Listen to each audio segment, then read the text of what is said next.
Y ahora con ustedes el pastor Medardo Arrieta, del Centro de Enseñanza Piedras Vivas, la palabra revelada.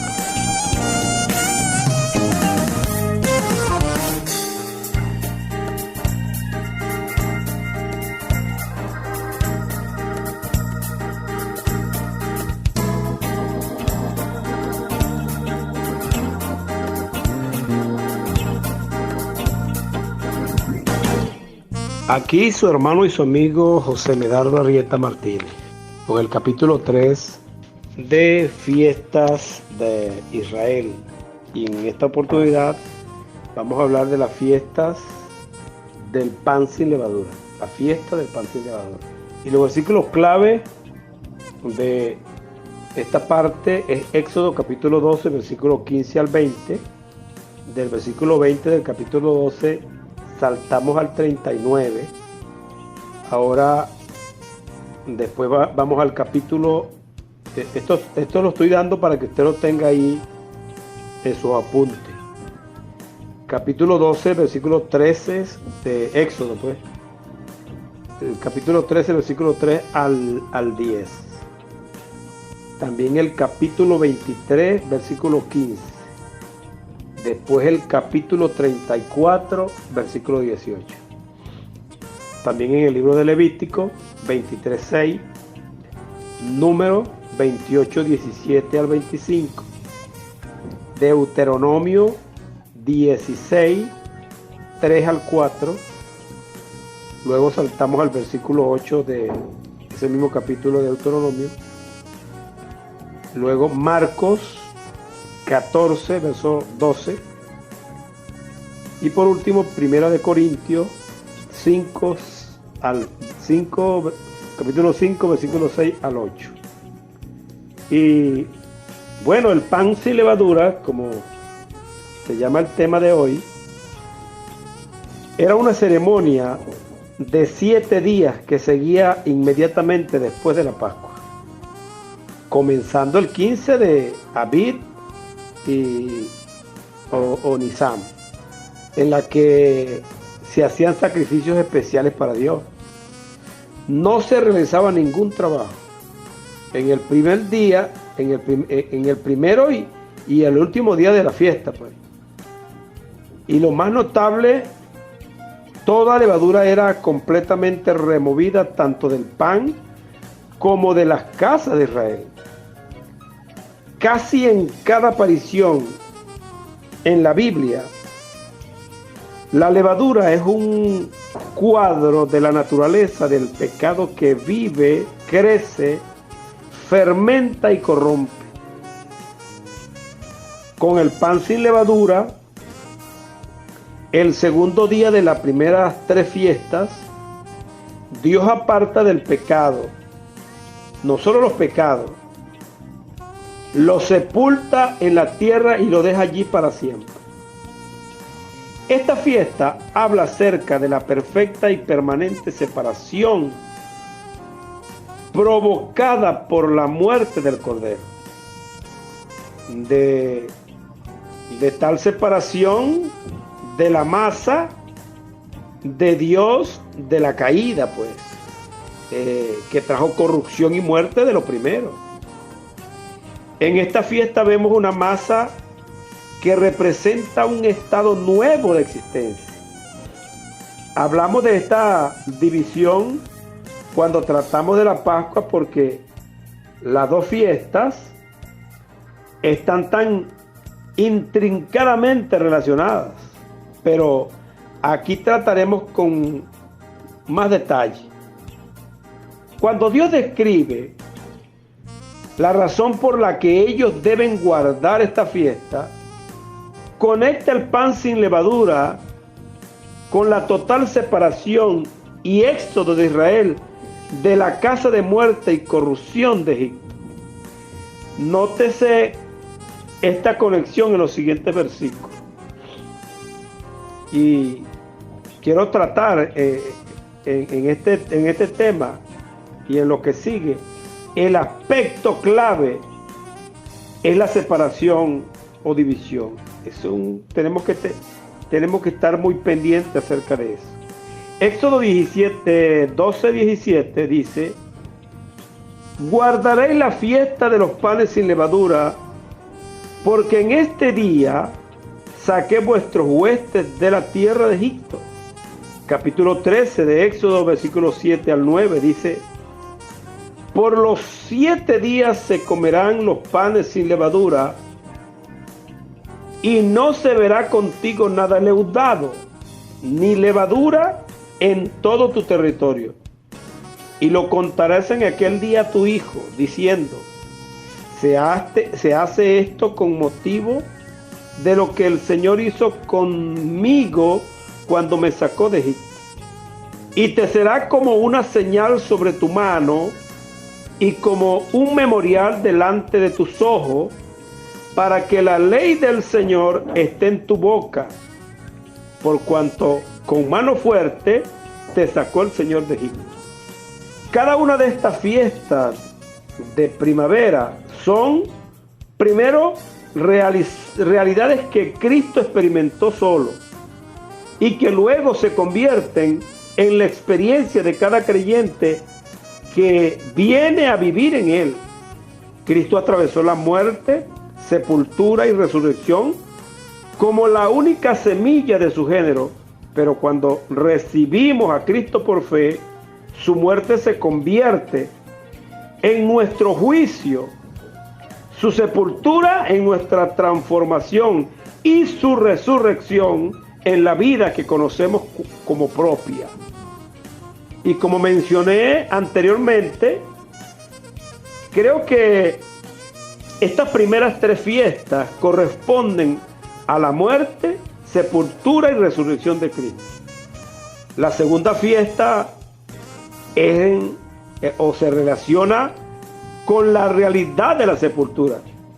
Jesús permaneció sepultado durante todo el primer día del pan sin levadura, el 15º día de Nisan, y después resucitó en la fiesta de los primeros frutos al tercer día. Sepultar es lo que hacemos cuando alguien ha muerto y ha llegado el momento de colocarlo fuera de nuestra vista para siempre. Al enterrar a alguien, terminamos nuestra relación con esa persona. La devolvemos a la tierra de donde fue tomada. Como dice la Escritura: pues polvo eres y al polvo volverás. Cuando dejamos a alguien en la tumba, entendemos que es tiempo de seguir adelante sin él, que ya no nos relacionamos más con él. Cuando Sara murió, Abraham dijo: denme en propiedad una sepultura de entre vosotros, para que pueda sepultar a mi difunta y apartada delante de mí.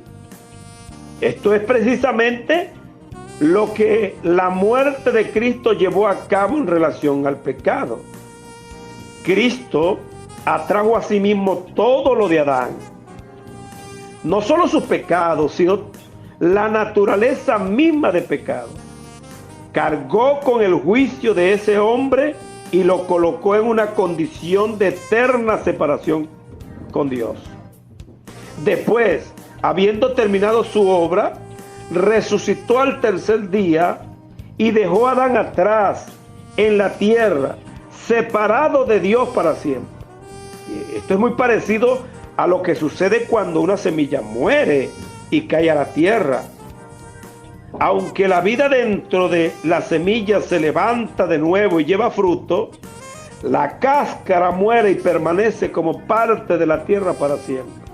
Creo que esto es exactamente lo que Dios nos muestra en la fiesta del pan sin levadura. A través de la muerte del Cordero, Dios juzga a todo aquel que está en Egipto y luego saca a Israel, mi hijo primogénito. Cuando Israel sale en la mañana, Dios separa su nueva masa de la levadura que una vez lo llenó y los definió. Para nosotros, los que hemos entrado en Cristo, el cumplimiento de esta fiesta, hemos entrado en el cumplimiento de esta fiesta. Esto significa que Esto significa la separación de nuestra alma del pecado, del hombre adámico. Estamos muertos al pecado, pero vivos para Dios en Cristo Jesús. Una vez más, esta separación o santificación fue primero experimentada por Cristo al dejar a Adán en la tumba, resucitar de entre los muertos y regresar a su Padre. Pero al igual que con toda la fiesta, la experiencia de la cruz de Cristo es una comprensión progresiva para todo aquello que han nacido de su Espíritu.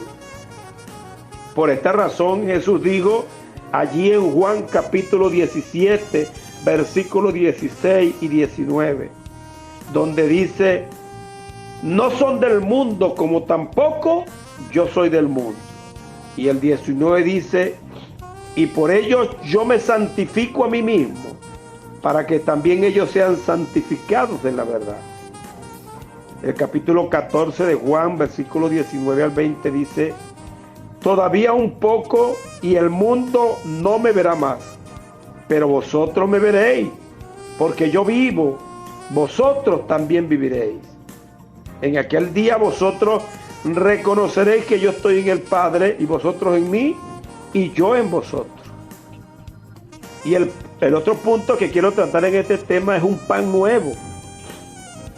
Tal y como vimos en la sesión previa, participar del Cordero fue la causa de la expulsión de Israel de la tierra del pecado. ¿Sí? Esa tierra era una tierra de muerte y de esclavitud. Ellos comieron del Cordero con la inmediata expectativa de marcharse. Pero este marcharse desde la perspectiva de Dios involucra mucho más. Involucra mucho más que solo dejar un lugar. Involucra también dejar una condición o un estado de ser.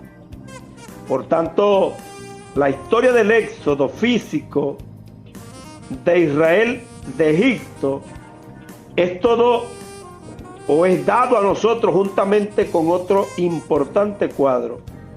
Un pan cambiando o cambiado o transformado.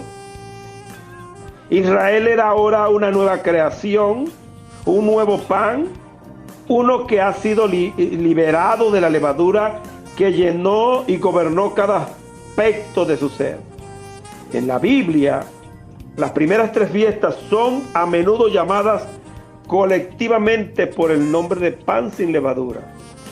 Quizás la razón de esto es que esta transformación dramática, experimentada primero por Cristo en el último Adán, al segundo hombre, y luego experimentada por nosotros en Cristo, es el centro y foco de la fiesta primaveral.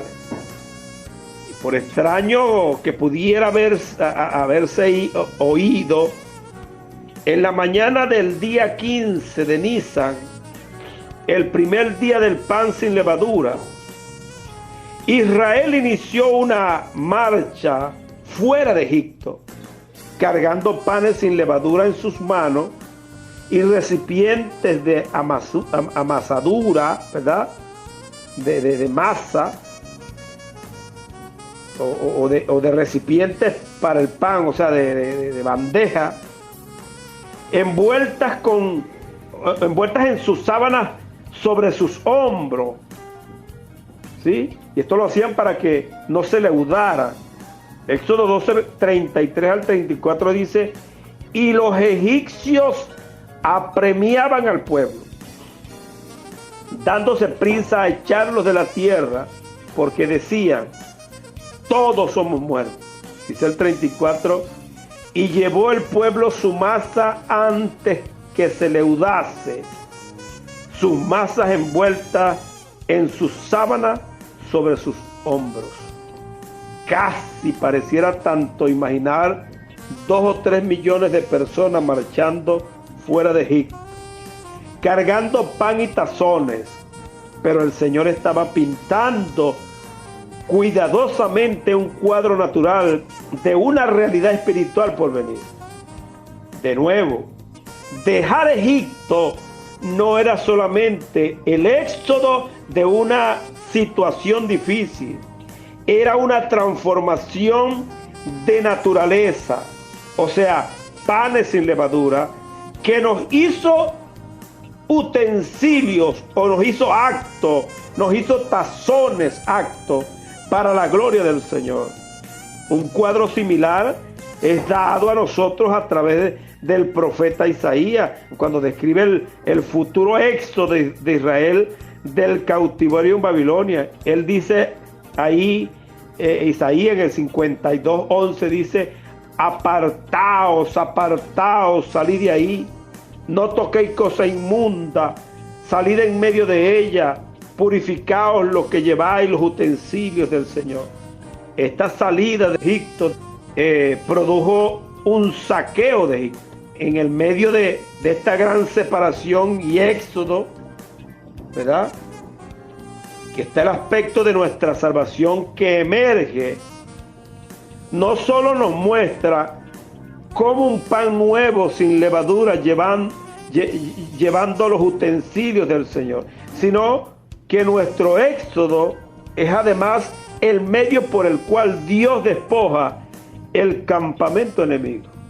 Éxodo 12:35 al 36 dice: e hicieron los hijos de Israel conforme al mandamiento de Moisés, pidiendo de los egipcios alhajas de plata y de oro y vestidos. Y el Señor dio gracia al pueblo delante de los egipcios y les dieron cuanto pedían. Así despojaron a los egipcios. Tales artículos como las alhajas de plata, oro y tela no fueron tomados para que los israelitas se enriquecieran. Más bien fueron utilizados por el Señor. Fueron utilizados más adelante en el Éxodo. Fueron utilizados para construir el tabernáculo de Dios, su lugar de morada entre las personas. Ese era el tabernáculo de Dios. Creo que el cuadro que estamos destinados a ver es que Dios no solamente derrotó a su enemigo, sino que también tomó o saqueó el botín de guerra, y ese botín fueron nuestras almas, con las que luego, con ese botín fue con las que luego construyó su propia casa. El Señor robó del campo de Satanás los materiales preciosos, vasijas, artículos, nuevamente nuestras almas redimidas, que son luego transformadas en su literal morada, el templo donde Él es glorificado.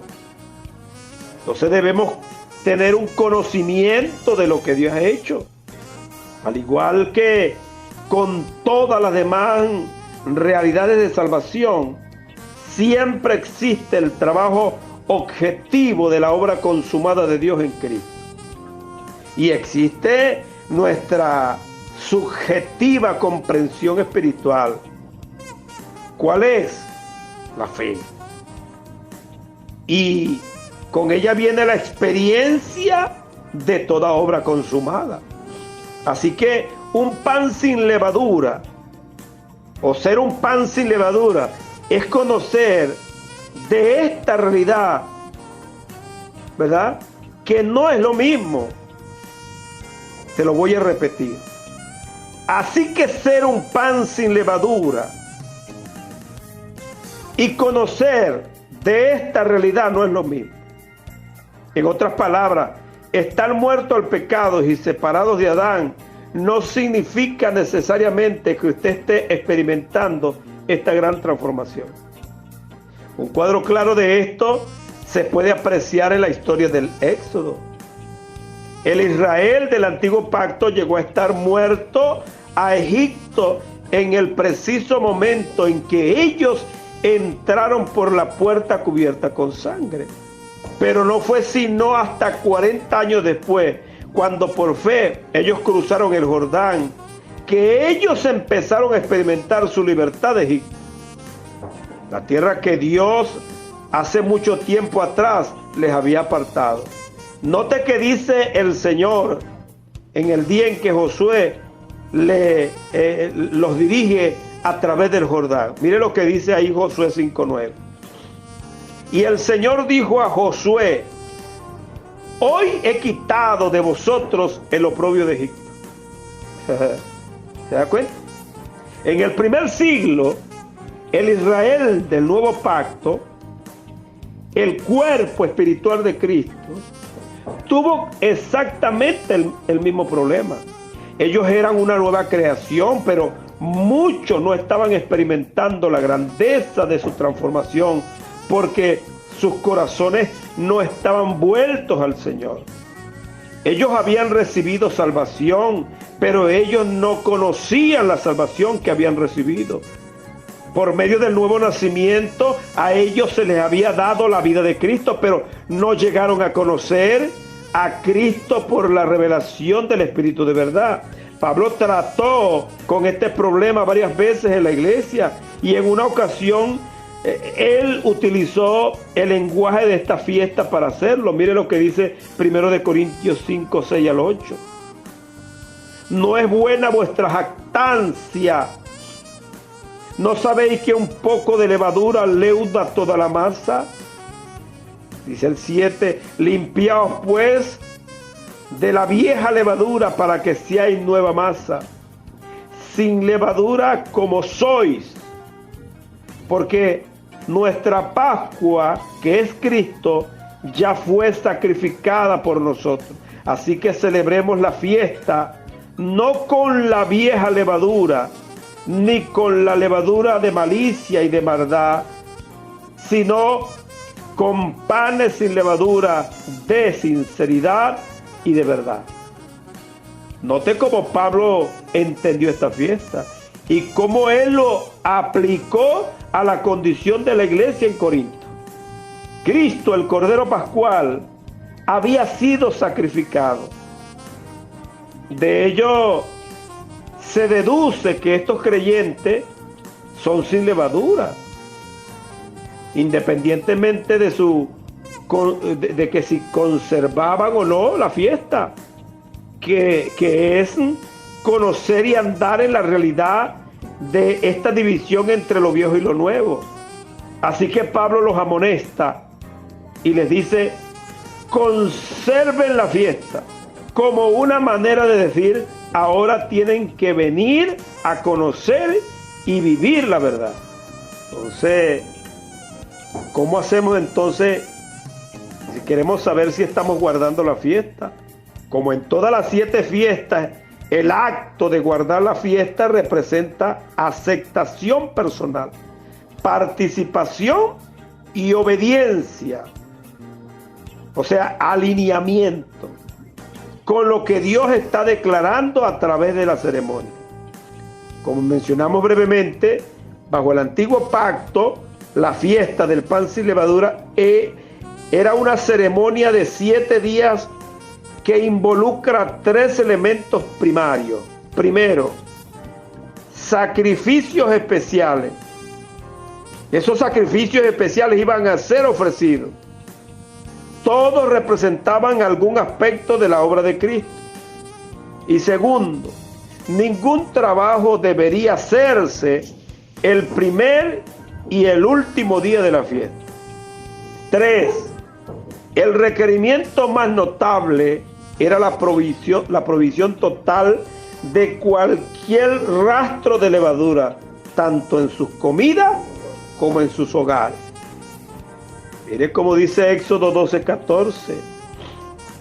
Y este día os será en memoria, y lo celebraréis como fiesta solemne para el Señor delante de vuestras generaciones, por estatuto perpetuo lo celebraréis. 7 días comeréis panes sin levadura, y así el primer día haréis que no haya levadura en vuestras casas. Porque cualquiera que comiere leudado desde el primer día hasta el séptimo, será cortado de Israel. Éxodo 13:7 dice: por los 7 días se comerán los panes sin levadura, y no se verá contigo nada leudado, ni levadura en todo tu territorio. Deuteronomio 16:4: y no se verá levadura contigo en todo tu territorio por 7 días. Entonces, guardar la fiesta bajo el antiguo pacto significaba físicamente salir de ese testimonio a una nueva creación. Por 7 días esta fiesta pintó un cuadro de un pueblo libre de pecado, liberado de la naturaleza de Adán. Israel tuvo que alienarse exactamente con la perspectiva de Dios en esta figurativa y simbólica manera, en un tiempo determinado y por un propósito específico. Bajo el nuevo pacto, Pablo nos muestra que guardar la fiesta ya no es una ceremonia natural, sino más bien una realidad espiritual que involucra conocer y experimentar esta perfecta separación. Ya no estamos actuando a la sombra de lo que vendrá, pero estamos aprendiendo por el Espíritu la realidad de lo que ha de venir, y así siendo limpiados internamente de cada residuo del hombre adámico que se aferra a nuestra mente no renovada. En esta manera somos limpiados de la vieja levadura y conservamos la fiesta de esta manera, con el gran pan sin levadura de la pureza y la verdad. Pablo comprendió que la obra estaba terminada y que nosotros, siendo colocados por Cristo, por Dios en Cristo, somos una nueva creación en Él. Segundo de Corintios 5:17 dice: de modo que si alguno está en Cristo, nueva criatura es. Las cosas viejas pasaron, y aquí todas son hechas nuevas. Romanos 6:4 dice: porque somos sepultados juntamente con Él para muerte por el bautismo, a fin de que, como Cristo resucitó a los muertos por la gloria del Padre, así también nosotros andemos en nueva vida. Sabiendo esto, que nuestro viejo hombre fue crucificado juntamente con Él, para que el cuerpo de pecado sea destruido, a fin de que no sirvamos más al pecado, porque el que ha muerto ha sido justificado del pecado. Habiendo sido bautizado en una obra consumada, nuestra responsabilidad y nuestro llamado es guardar la fiesta, alineando nuestra alma con la obra consumada de la cruz. Esto no se trata de una única decisión que tomamos, sino de un proceso diario que la Biblia llama renovaos en el espíritu de vuestra mente. Por naturaleza, nuestra mente es hostil hacia Dios y es perfectamente ignorante de su vida y su camino. Esto no cambia inmediatamente en el momento en que nacemos de nuevo. El nuevo nacimiento es cuando recibimos la vida de Cristo, pero la luz de su vida tiene que alumbrar nuestros corazones hasta que progresivamente cause que nuestros corazones caminen en su perspectiva y caminen en su verdad. Nosotros no necesitamos más de su vida.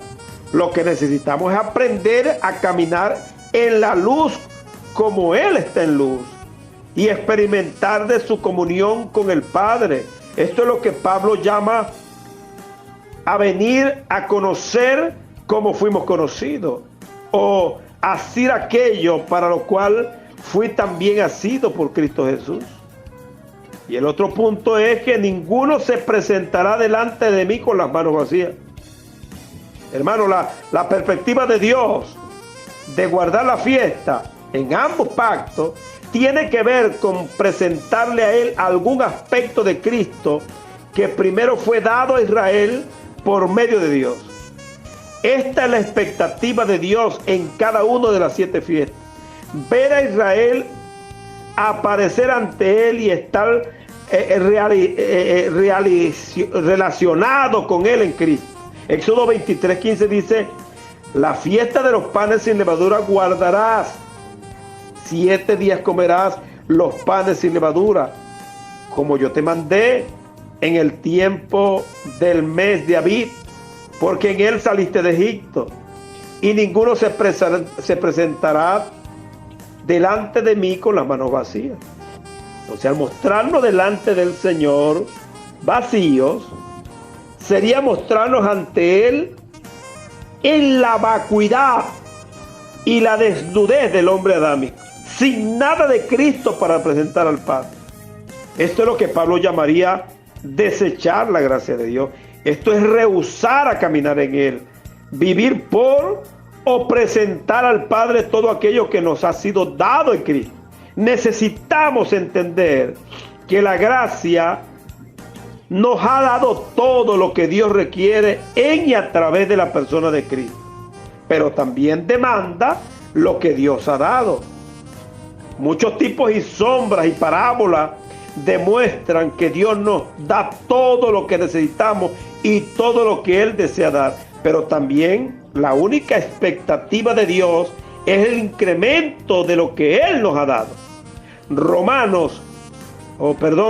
Mateo 25:26 dice: respondiendo su señor les dijo: siervo malo y negligente, ¿sabías que ciego donde no sembré y que recojo donde no esparcí? Por tanto, debías haber dado mi dinero a los banqueros, y al venir yo hubiera recibido lo que es mío con los intereses. Mateo 13:23 dice: mas el que fue sembrado en buena tierra, este es el que oye y entiende la palabra, y da fruto, y produce a 100, a 60 y a 30 por uno. Hermano, existen muchos puntos de vista erróneos en el cuerpo del Señor. Frecuentemente hablamos de la gracia como si se tratase meramente del perdón de las deficiencias de Adán. Ciertamente, el perdón del pecado está involucrado en la gracia, pero la gracia es mucho mayor que el perdón de pecado. La gracia es una relación en donde Dios nos da y trabaja en nosotros todo lo que Él desea de nosotros. Él nos da una muerte que no podíamos morir y una vida que no podíamos vivir. Por gracia, Cristo se hizo a nosotros todas las cosas: sabiduría, justicia, redención, vida, luz, gloria. De nuevo, en lo que frecuentemente fallamos, mi hermano, en percatarnos, es que habiéndonos dado por gracia todo lo que Cristo es, Dios entonces requiere y desea de nosotros solo aquello que sea la obra de su gracia. Por esta razón, Pablo afirma en 1 Corintios 15:10, leemos estos 2 textos y cerramos esta sesión. 15:10 de 1 Corintios dice: pero por la gracia de Dios soy lo que soy, y su gracia no ha sido en vano para conmigo. Antes he trabajado más que todos ellos, pero no yo, sino la gracia de Dios conmigo. Hebreos 12:28. Así que, recibiendo nosotros un reino inconmovible, tengamos gratitud y mediante ella sirvamos a Dios, agradándole con temor y reverencia. Y el 29 dice, hermano: porque nuestro Dios es fuego consumidor. Es importante, hermano, que esta fiesta se haga una realidad internamente en nosotros. Y esta vez vamos a hablar de la fiesta de los primeros frutos. Ya hablamos de la Pascua y hablamos de panes sin levadura. Y vamos a hablar de la fiesta de los primeros frutos. Y quiero darle unos versículos ahí, unas citas bíblicas para que usted los tenga ahí en sus apuntes. Éxodo capítulo 23, versículo 19. Éxodo 34, 26. Levítico 23, 9 al 14. Deuteronomio 26, del 1 al 10. Jeremías 2, 3. Mateo 28, 1. Marcos 16, 1. Lucas 24, 1. Y 1 Corintios 15, 20. En la fiesta de los primeros frutos, o sea, esa fiesta fue la tercera de las primeras tres fiestas y caía justamente en el día después del primer sábado, ¿sí? Después del primer sábado, después del 15º día del mes. Ahí se celebraba, o era el inicio, pues, de la fiesta de los panes sin levadura. Cada vez que el 15º día del mes caía, o sea, un sábado, y aquí no estoy hablando del sábado del séptimo, ¿no?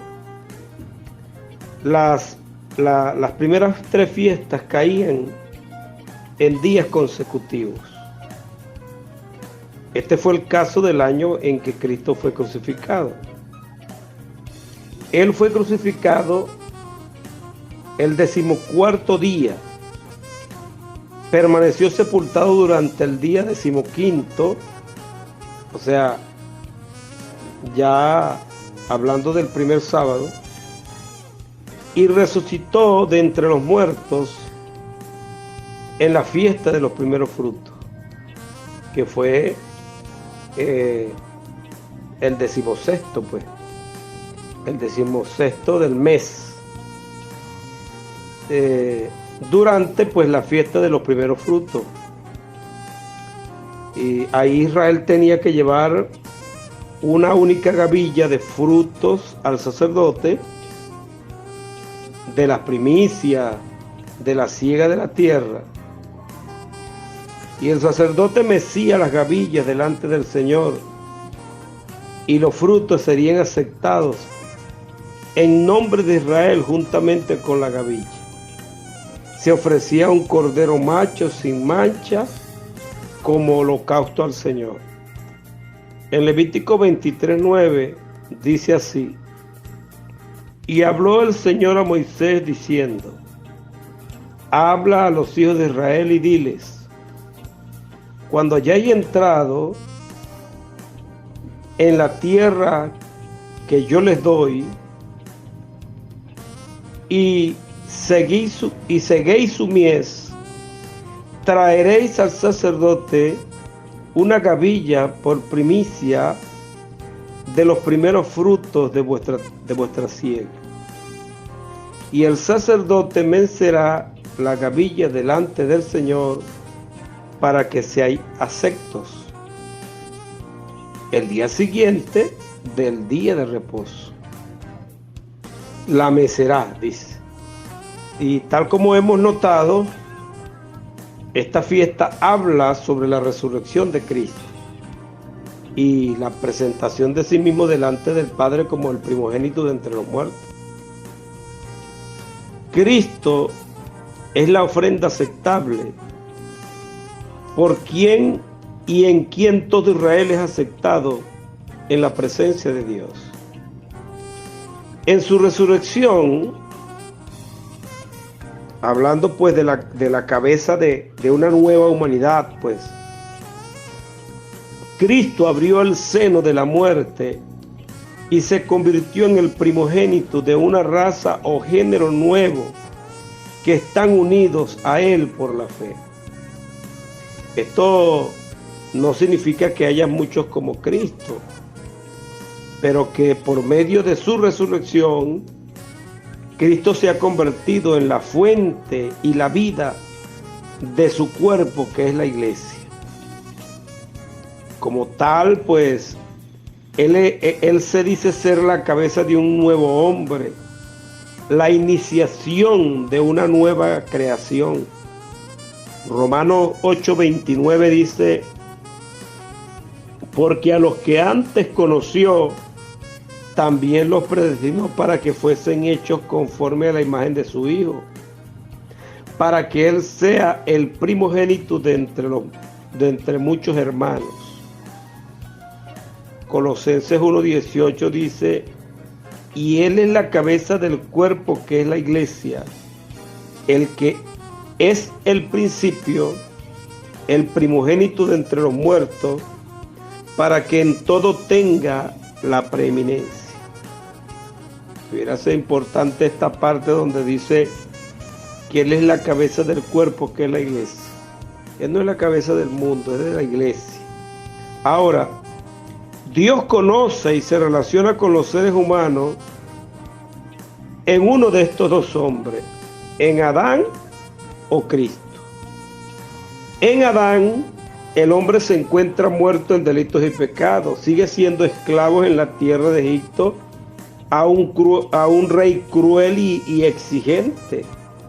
Pero en Cristo experimentamos novedad de vida. Hemos sido resucitados y sentados juntamente con Él en lugares celestiales. Somos herederos de Dios y coherederos con Cristo. Una ofrenda aceptable.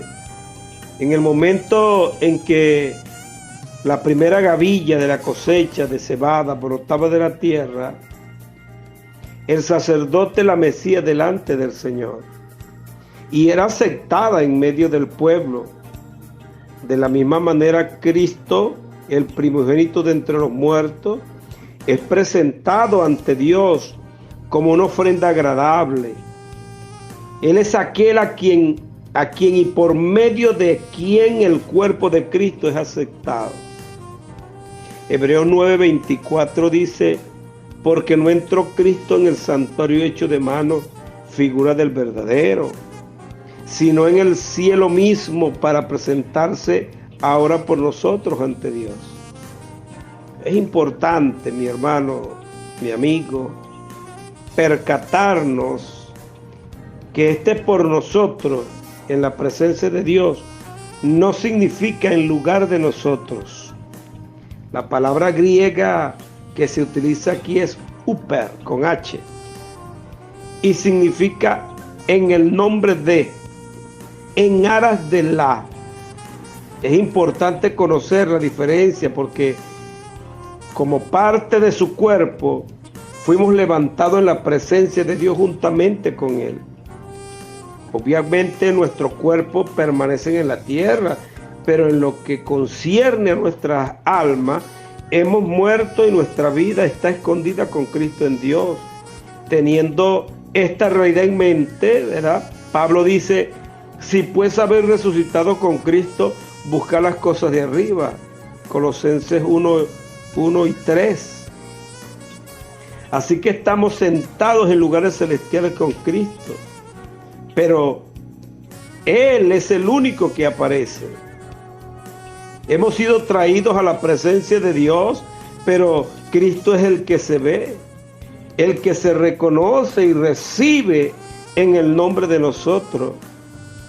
En la resurrección, Cristo se presentó a sí mismo como una primicia, una ofrenda aceptable, y es en Él en quien somos aceptados. Efesios 1:6 dice: de manera que alabamos a Dios por la abundante gracia que derramó sobre nosotros, lo que pertenecemos a su Hijo amado. O sea, asimismo los primeros frutos, ¿verdad? El primero en regresar a la casa del Padre, pues que es Cristo, pues. Y asimismo los primeros frutos en el primogénito de entre los muertos. Cristo fue el primero en regresar a la casa del Padre. Éxodo 23:19 dice: las primicias de los primeros frutos de esta tierra traerás a la casa del Señor tu Dios. Mire que es importante cuando se habla de primicia, dice que es cuando la cebada espigaba, pues. Ni siquiera era esperar que madurara la cebada, no. Era en el momento que producía los primeros frutos. Esa cebada era arrancada y llevada, pues. Ni siquiera había que esperar que madurara. Deuteronomio 26:1 dice: cuando hayas entrado en la tierra que el Señor tu Dios te da por herencia, y tomes posesión de ella y la habites, entonces tomarás las primicias de todos los frutos que sacares de la tierra que el Señor tu Dios te da, y las pondrás en una canasta, e irás al lugar que el Señor tu Dios escogiere para hacer habitar allí su nombre.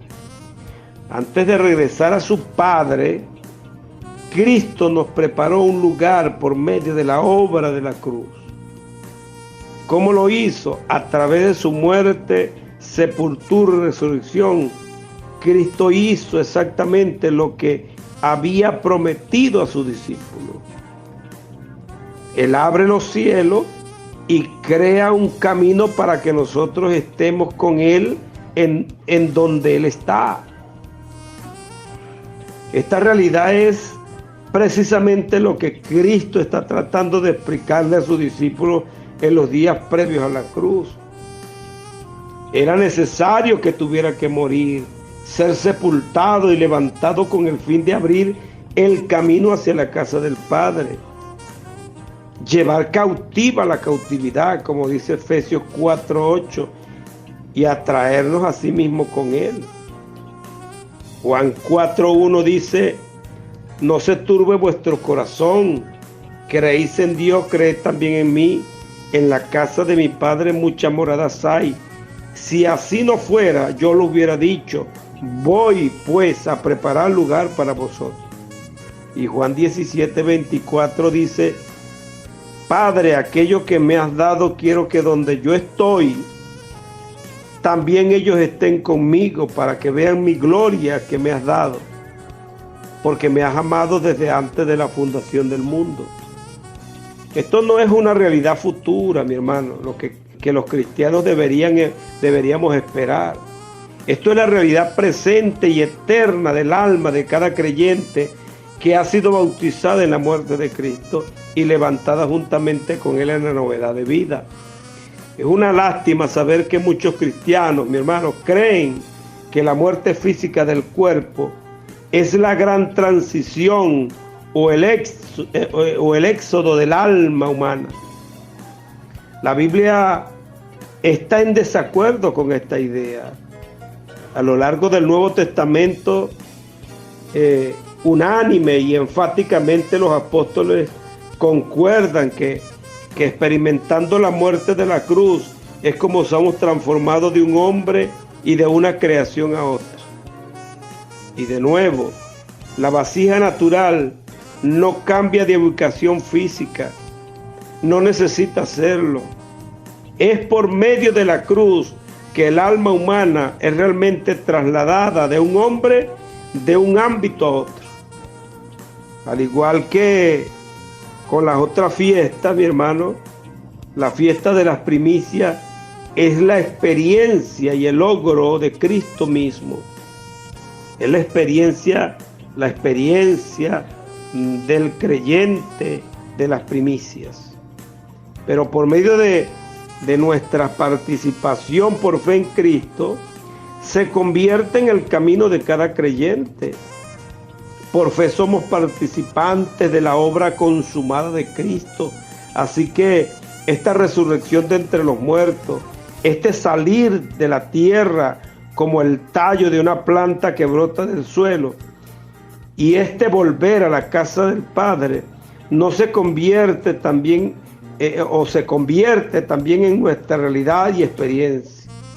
La revelación del Espíritu de esta realidad es el fundamento de nuestro caminar por fe. Pablo dice en Efesios 2:5-6, aún estando nosotros muertos en pecado, nos dio vida juntamente con Cristo.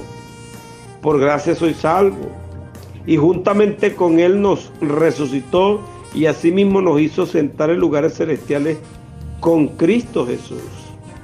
Esto no era cuestión de teología para Pablo, ni tampoco se trataba de una mera verdad posicional que le esperaba en una futura consumación. Esta era la realidad de Pablo y él sabía que era la realidad de cada hombre y mujer en Cristo. En muchas ocasiones estudiamos versículos como estos desde un marco de concepto teológico, en lugar de despertar a la realidad descrita por ellos.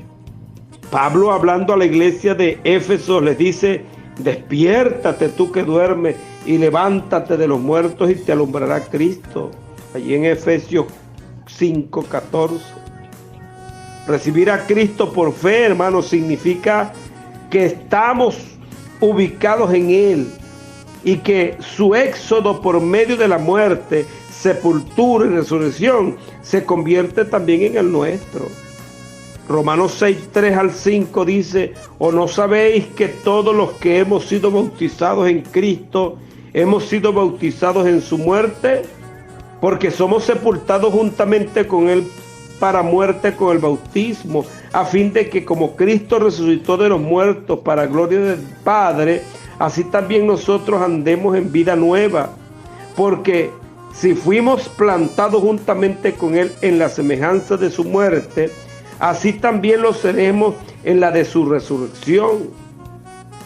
En los versículos previos, Pablo describe nuestra unión con Cristo como plantados juntamente, como una semilla en la muerte.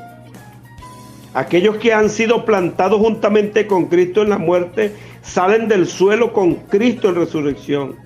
Esta es la experiencia del creyente con respecto a las primicias. Las primicias de la cosecha de cebada fueron levantadas de la tierra muerta y traídas al templo del Señor.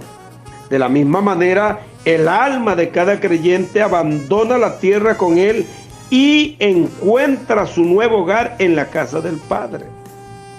Y tenemos, ahí empezamos, hermano, con la manifestación de la primicia. Una vez más, Cristo fue resucitado en la Pascua, ¿sí? Cristo fue crucificado en la Pascua. Permaneció sepultado durante la fiesta de panes sin levadura, ¿sí? Que era el sábado que cayó, pues, como siempre hemos dicho, cayó un día miércoles, ese sábado. Y posteriormente fue levantado de entre los muertos, dejando así la tumba vacía al tercer día, el día de la fiesta del de las primicias. Mateo 28 del 1-6 dice: pasado el día de reposo, amanecer del primer día de la semana, vinieron María Magdalena y la otra María a ver el sepulcro. Mas el ángel, respondiendo, dijo a las mujeres: no temáis vosotras, porque yo sé que buscáis a Jesús, el que fue crucificado. No está aquí, pues ha resucitado. Es lo que dice, que pasado el día de reposo, ahí sí era el día 7, el día de reposo, ¿sí? Que correspondía, pues, al sábado, ¿sí? El día, Lucas 24:1 dice: el primer día de la semana, muy de mañana, ¿sí? Que para el pueblo hebreo es el día domingo. Entonces ya Cristo había resucitado el día de reposo, no el día domingo. Entonces vinieron al sepulcro trayendo las primicias aromáticas que habían preparado, y algunas otras mujeres con ella. Entonces la fiesta de las primicias no siempre caía al tercer día después del Pentecostés. Este día caía del día del reposo posterior a la fiesta de Pentecostés. Por ejemplo, si el Pentecostés, ¿verdad?, caía en un año, un martes, la fiesta del pan sin levadura empezaría entonces un miércoles. Y la fiesta de las primicias se daría después del próximo día de descanso. De manera pues, en este caso, habrían 6 días entre la Pascua y la fiesta de las primicias. Sin embargo, en el año en que Cristo fue crucificado, la Pascua se dio ese día martes, ¿sí? El pan sin levadura, ¿verdad?, en el día de descanso, que era el día miércoles, ¿sí?, que era fiesta solemne. Y por lo tanto la fiesta de las primicias se dio al tercer día, el día en que Cristo anunció que iba a ser resucitado, que era el día de reposo. Entonces, una nota de aclaración, algo que podría tomarse para confusión con respecto a la fiesta, es que por lo general son llamadas en la Biblia por más de un nombre. Algunas de ellas presentan de 3 o 4 nombres diferentes. Probablemente el problema que surge a partir de esto es que en ocasiones tanto la tercera y la cuarta fiesta, primicia y Pentecostés, son llamadas como la fiesta de las primicias. Entonces, es ahí donde hay que prestar mucha atención. La razón de lo anteriormente dicho es la siguiente. Tal y como lo hemos mencionado, el ciclo de las 7 semanas está ligado a la temporada de siembra y cosecha de Israel. En primer lugar, se dio la cosecha de cebada. Allí inició la mayor porción de cosechas en Israel, iniciando con el trigo que fue cosechada en Pentecostés. Y he intentado de ilustrar esto de la siguiente manera. Y por lo tanto creo que la razón por la cual ambas, la tercera y la cuarta fiesta, son en ocasión llamadas la fiesta de las primicias, debido a que una habla de Cristo, el primogénito de entre los muertos, y corresponde a las primicias y la cebada, y la otra habla de la iglesia, que es la primicia del incremento de Cristo y corresponde a las primicias del trigo. Fue solamente Cristo en su muerte, sepultura y resurrección que cumplió el juicio. Separó la levadura del pan y fue levantado de su obra consumada ante el Padre. Estas son las primicias de cebada. Y los siguientes versículos hablan de esta realidad. Por ejemplo, Romanos 8:26 dice: porque los que antes conoció, también los predestinó para que fuesen hechos conforme a la imagen de su Hijo, para que Él sea el primogénito de entre muchos hermanos. Colosenses 1:18 dice: y Él es la cabeza del cuerpo que es la iglesia, el que es el principio, el primogénito entre los muertos, para que en todo tenga la preeminencia. 1 Corintios 15:23. Pero cada uno en su debido orden. Cristo las primicias y luego los que son de Cristo en su venida, dice Pablo. La iglesia, como el nuevo grano, es unido a esta obra perfecta. El incremento de Cristo en nosotros se convierte en las primicias de su incremento. Nótese en los siguientes versículos cómo el inicio de Israel tanto en el Antiguo como en el Nuevo Testamento, se demuestra que es la primicia del incremento de Cristo en un pueblo. Mire lo que dice Jeremías 2:2 al 3. Anda y clama a los oídos de Jerusalén diciendo, así dice el Señor, me he acordado de ti, de la fidelidad de tu juventud, del clamor de tu desposorio, cuando andabas en pos de mí en el desierto, en tierra no sembrada. Santo era Israel al Señor, primicia de sus nuevos frutos. Todos los que le devoraban eran culpables. Mal venía sobre ellos, dice el Señor. Santiago 1:18, para terminar. Él, de su voluntad, nos hizo nacer por la palabra de verdad, para que seamos primicia de sus criaturas. Entonces lo que está diciendo aquí Jeremías, que Israel era primicia de los nuevos frutos, pero ahora nosotros somos primicias de sus criaturas. Qué maravilloso, mi hermano. Entonces, unos eran literales, naturales, ahora nosotros somos espirituales e internos y eternos. Bendiciones, mi hermano, y esperé el siguiente capítulo de las fiestas de Israel, el capítulo número 5 de las fiestas de Israel, donde vamos a hablar acerca del día de Pentecostés, porque es la cuarta fiesta que celebra el pueblo de Israel.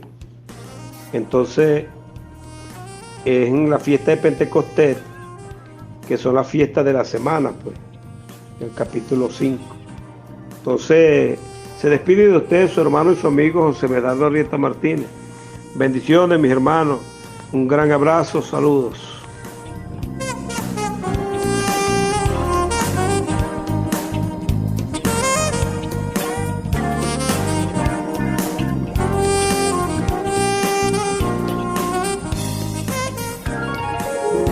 Este fue el pastor Medardo Arrieta en La Palabra Revelada. La invitación es para el próximo viernes a partir de las 3 de la tarde, cuando volveremos a ustedes. Feliz tarde, bendiciones.